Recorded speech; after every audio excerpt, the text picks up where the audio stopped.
Vous savez, mon pays, le Sénégal, a accueilli le peuple d'Haïti au tremblement de terre. Nous sommes le même peuple, nous sommes tous des Noirs et nous sommes fiers d'être ce que nous sommes. Mes chers frères, peuple d'Haïti, lançons ce message à la maudite communauté internationale qui commande des meurtres, qui commande des assassinats. Ils vont assassiner le peuple d'Afrique, mais le peuple d'Afrique naîtra de ses cendres. Vive l'Afrique! Vive le peuple haïtien! Et je vais terminer sur ça, mes frères haïtiens.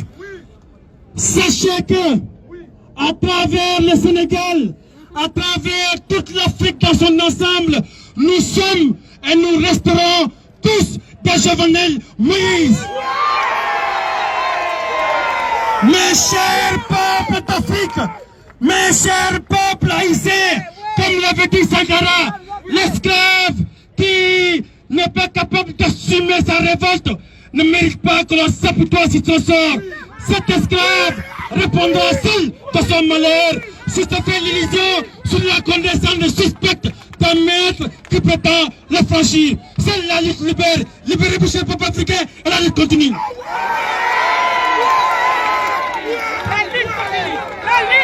Merci à Mimo pour ces mots d'encouragement et leur participation avec nous à cet hommage. Merci Mimo pour le livre. C'est un écrivain. Si vous voulez vous procurer son livre, n'hésitez pas à le joindre. Nous allons tout de suite écouter Samantina. Pour ceux qui ne connaissent pas Samantina, c'est la secrétaire, enfin, celle qui est toujours au bureau, qui prend les dossiers, qui fait les enregistrements. Tous les samedis, elle est au bureau de la Fondation Boustadjane. Est-ce qu'on peut l'applaudir? C'est la star de la Fondation Boustadjane.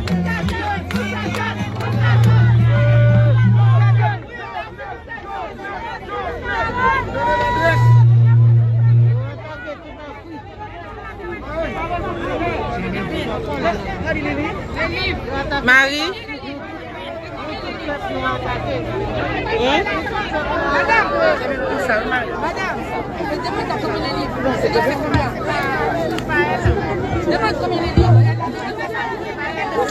Bonsoir tout le monde.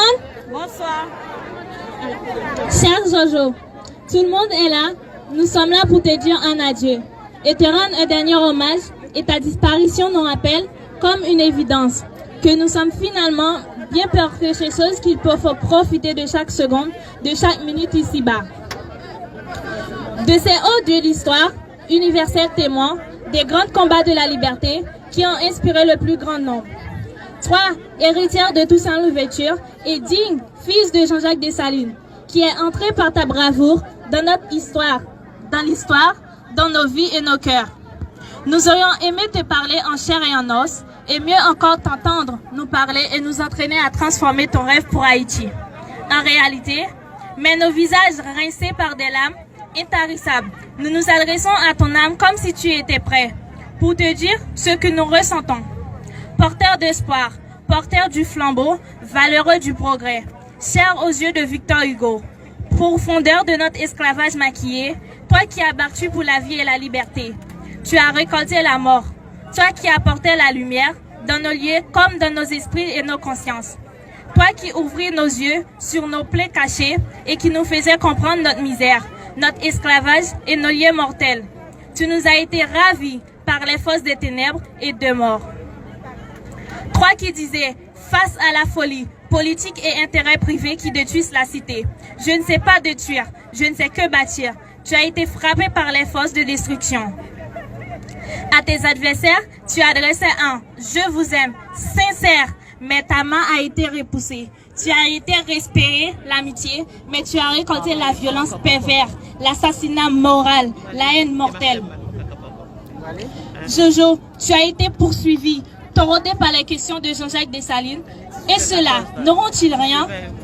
Alors, du pays de Voltaire, nous, cette partie du peuple, naïve, candide, gens simples, nous demandons maintenant que tu es mort. Est-ce qu'il nous faut renoncer à l'optimisme, renoncer à l'espoir?